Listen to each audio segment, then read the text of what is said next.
10 Guru dollars, that number on your screen right now, that is the exact gap, $10, between what 1 ounce of silver costs in New York today and what someone in Shanghai is already paying for that exact same ounce right now, today, Thursday, April 23rd, 2026. Same metal, same planet, 2 completely different prices. And I promise you, by the end of this video, you will understand exactly why that gap exists, who created it, who's profiting from it, and what happens when it finally closes. Most financial gurus won't tell you. When you see silver go down on a day when China just bought it at 3 times their normal pace, that is not a normal market doing normal things. That is a system under extreme stress, wearing a very convincing mask. I'm going to take that mask off today, all the way. Before we get into the deep data, let me give you the simple version. And I mean genuinely simple, like explain it to your cousin at a barbecue simple. Because this story isn't complicated. The complicated part is how well it's been hidden. There are basically 2 ways silver gets priced in the world right now. The first way is what you see on every financial website, every trading app, every news ticker. It's called the spot price. Right now, that's sitting around $76 to $77 per ounce. This price is set on something called the COMEX, a futures exchange in New York, where banks, hedge funds, and traders buy and sell contracts, paper contracts. Most of these never result in anyone actually receiving a single ounce of physical silver. They're financial bets, not metal purchases. The second way silver gets priced is in the physical market, where actual metal changes hands. And the most important physical market right now is in Asia. On the Shanghai Gold Exchange, physical silver is clearing at the equivalent of roughly $86 to $87 per ounce. That's not a rounding error. That's not a temporary blip. That is the real market telling you what physical silver is actually worth when there's no derivatives market managing the price.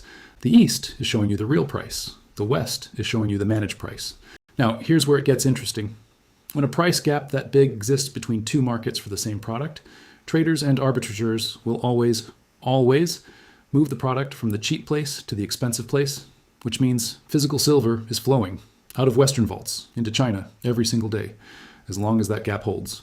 And the COMEX data confirms this is happening right now at a scale and pace that's genuinely historic.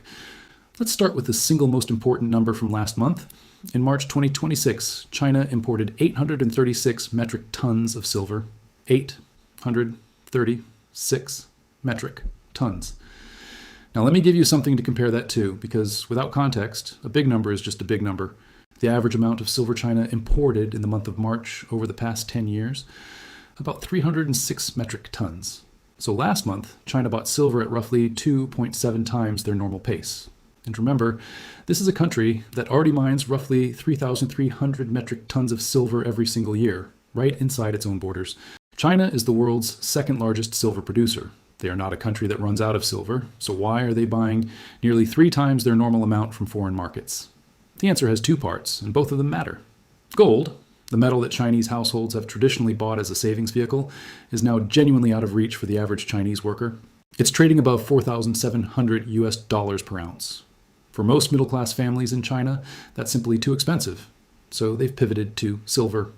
Small denomination bars, accessible, tangible, something they can actually hold. Retail silver buying across China has surged dramatically over the past several months, driven by a combination of currency uncertainty and the fact that silver is, comparatively, still affordable. China canceled its export tax rebate on refined silver, effective April 1st, 2026. Before that change kicked in, Chinese solar panel manufacturers who use silver as a non-replaceable component in photovoltaic cells went on a buying spree. They were stockpiling silver before the economics changed. 2 completely separate demand forces, both pulling on the same global supply at the same time. And here's what that should have done to the price, according to every economics textbook ever written. Prices should have risen significantly. Instead, silver is down roughly 3.5% on the day. How? That question is the entire rest of this video. Let's talk about the COMEX, the exchange in New York that sets the spot price most people see. The COMEX has what's called a registered inventory. This is the silver that's sitting in approved warehouses, officially tagged and ready to be delivered to anyone who holds a futures contract and says, I want the actual metal, not a cash payment. As of this week, that registered inventory stands at approximately 76.88 million troy ounces. Sounds like a lot, right? Until you compare it to the paper obligations standing against it. The open interest on COMEX silver futures, the total number of outstanding contracts, represents roughly 575 to to 582 million ounces worth of silver. Let that sink in. For every 1 ounce of physical silver in the registered vault, there are approximately 7.5 paper claims saying, "I own that ounce." Now, to be fair, this isn't normally a crisis because most futures contracts never result in physical delivery. Traders roll their positions. They take cash settlements. They're speculating on price, not actually trying to get a bar of silver shipped to their house. But here's what is unusual right now, and what makes this a different situation from normal COMEX operations. The registered inventory is declining. Fast. In January 2026 alone, 33 million ounces were pulled from registered inventories in a single week. That was roughly a quarter of the available deliverable silver, gone in 7 days. In the past 4 weeks, an additional 13 million ounces have been removed from COMEX, and another 15 million ounces have come out of London-based silver ETF holdings. Combined, 28 million ounces out of Western institutional custody in 1 month. This is not speculators cashing out. This is physical metal being extracted from Western settlement infrastructure, loaded onto planes and ships, and moving to Asia, where it sells for roughly $10 more per ounce. The coverage ratio, the percentage of outstanding paper claims that could actually be satisfied with physical metal, is currently 13.4%. The threshold that COMEX analysts historically flag as a stress zone is 15%. We are below the stress threshold, right now, today. Here's why the calendar matters. May 2026 is the next major delivery month for COMEX silver futures. The first notice day, the first day contract holders can formally say, "Give me the actual silver, not a cash payment," is April 30th. That's 8 days from today. Open interest for the May contract is currently around 47,000 contracts. At 5,000 ounces per contract, that's 235 million ounces of silver that could be demanded for physical delivery, against 76 million ounces of registered inventory. Now, again, most of those contracts will roll or settle in cash. The COMEX has operated this way for decades without failing, but the denominator keeps shrinking. Every day the east-west price gap holds, every day the arbitrage machine runs, the registered inventory declines. The math is becoming uncomfortable. Okay, so we have record physical demand from China. We have a vault that's draining. We have a price gap between New York and Shanghai that should logically push prices higher. Why isn't it pushing prices higher? The Commitment of Traders report, a weekly filing that shows us how the big players are positioned in futures markets, gives us a very clear answer. In the most recent COT report, covering positions through mid-April, the swap dealers, these are the large bullion banks, did something unusual. They increased both their long positions and their short positions by approximately 1,200 contracts each. Same number, both directions, simultaneously. That is not a bet on price movement. When you go long and short in equal size at the same time, you are not speculating. You are absorbing volatility.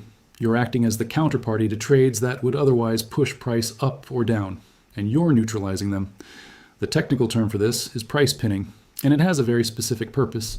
If you wanted to quietly accumulate a large amount of physical silver at a price well below where the physical market is actually clearing, say at $77 Western spot rather than $86 Shanghai exchange, you would need the paper price to stay stable and unexciting while you move the metal. A rising price attracts attention, accelerates retail buying, and makes your accumulation more expensive. A falling price triggers margin calls, delivery demands from distressed contract holders, and chaos in the settlement system. A stable, slightly declining, covered by plausible macro-narrative price lets the operation run quietly. The price you see is the price that keeps the operation invisible, and the operation is simple. Buy physical metal through the arbitrage window while the paper market you control holds the entry price below what the East is paying. Silver at $52 cost of production versus $77 spot price means producers aren't hedging aggressively. They don't need to. So the short positions holding this price in range are not from mines protecting their economics. They're from institutions with no natural short exposure who are short as a mechanism, not as a hedge. Now let's add the layer that most precious metals commentators are ignoring, and it's the one that actually closes the loop on why all of this matters right now, in April 2026 specifically. The Strait of Hormuz is the narrow waterway through which approximately 20% of global crude oil flows every single day. On April 18th, the day ceasefire optimism peaked. 35 vessels crossed that strait. On April 19th, 3 vessels. On April 20th, 15 vessels. Maersk, one of the largest commercial shipping operators on the planet, has formally instructed its fleet to avoid the strait entirely. Not reduce crossings, avoid. And separately, More than 10 major oil refineries, storage facilities, and energy infrastructure installations have been damaged or destroyed across at least 6 countries in recent weeks. A refinery in India, fuel storage in Myanmar, a Bucharest heating facility, Russian refineries, an East Texas oil storage explosion. The pipeline of processed, usable oil products flowing into global supply is contracting from both ends. Less crude coming through the strait, and less processing capacity for whatever crude does make it through. Here's the connection that most people miss. The worse the energy crisis gets, the more urgently the world accelerates its transition to solar power and electric infrastructure. Solar panels require silver. There is no viable substitute at scale. Each photovoltaic cell uses silver paste as a conductor. Every gigawatt of solar capacity installed requires millions of ounces of silver. And global solar installation is accelerating, not slowing, precisely because oil is becoming expensive and unreliable. The energy crisis is simultaneously, through monetary policy pressures, through inflation, and through the industrial demand it creates, pointing every arrow directly at silver. And speaking of monetary policy, the Federal Reserve's balance sheet hit its recent low in December 2025 at $6.535 trillion.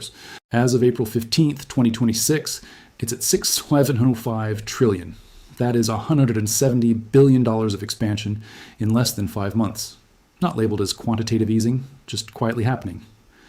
Meanwhile, the CME FedWatch tool, which tracks market expectations for Fed rate decisions, has shifted dramatically in the past 24 hours. Yesterday, the probability of rates staying unchanged through December was 53.9%. Today, 70.3%. The market thinks the Fed is stuck. Rising oil means rising inflation. Rising inflation means the Fed can't cut. Can't cut means the economy slows. Economy slows means the Fed eventually has to expand. And expanding the money supply while physical scarcity is already driving up prices is the textbook definition of stagflation. And then there's a wild card that got almost zero mainstream coverage. The Central Bank of the United Arab Emirates has formally requested dollar swap lines from the Federal Reserve. In simple terms, the UAE wants the Fed to create dollars and send them over, so the UAE can use those dollars to stabilize oil market transactions. If the Fed says yes, new dollars enter global circulation, the purchasing power of every existing dollar drops, and hard assets like silver become more valuable in dollar terms. If the Fed says no, the UAE signals openness to accepting other currencies for oil. That threatens the petrodollar system, the 50-year-old arrangement that creates structural global demand for US dollars, which is the primary reason the US can run massive deficits without triggering currency collapse. Both outcomes, yes or no, are directionally bullish for silver and gold. There's no bearish path from that fork in the road. Let me bring this all together with one final data point. 2026 is projected to be the 6th consecutive year in which global silver demand exceeds total mine production. 6 straight years where the world has needed more silver than the ground has produced. The gap has been bridged by drawing down above-ground reserves. What used to be a comfortable cushion is now a primary supply source for global industry. And now, layer on everything we've covered today, China importing at 3 times their historical March pace, 28 million ounces drained from Western custody in 4 weeks, COMEX coverage ratio at 13.4%, below the stress threshold, with May delivery notice 8 days away. A $10 east-west price gap that mechanically extracts physical silver from Western vaults every single day. Bullion banks pinning the paper price while accumulating physical. An energy crisis accelerating industrial silver demand through solar deployment. A Fed balance sheet already expanding with stagflationary pressures. Building a UAE swap line dynamic that is bullish, regardless of which path the Fed chooses. Every single one of these forces is pointing in the same direction at the same time. That does not happen often. And when it does, the people who understood the data early are the ones who look like geniuses in hindsight. Look, I'm not here to tell you what to do with your money. I'm not your financial advisor, and nothing in this video is financial advice. What I am here to do is show you what the data actually says, stripped of the headline narratives that are designed to keep retail investors looking in the wrong direction. What happened today, Wednesday, April 23rd, 2026, was not a bearish day for silver. It was a physical accumulation operation running under the cover of managed price stability. The spot price on your screen is the story being told to you. The vault data, the import numbers, the east-west spread, the COT positioning, those are the story being told by the market itself. They are telling very different stories, and one of them is about to get very loud. If this gave you a clearer picture of what's actually happening beneath the surface, hit subscribe, turn on notifications, because the signals we talked about today, the May delivery deadline, the UAE swap line resolution, the straight crossing data, These are going to generate more headlines in the next 2 to 4 weeks. And when they do, I want you to already understand the context, not be learning it in real time while someone else is already positioned. Do your own research. Check the numbers I cited, the COMEX data, the Shanghai Exchange Premium, the COTI reports. They're all publicly available. I'm not asking you to take my word for it. I'm asking you to look at the data and think about what it means. The physical market is speaking. The question is always the same. Are you listening to it, or to the headlines being used to keep you from hearing it? I'll see you in the next one.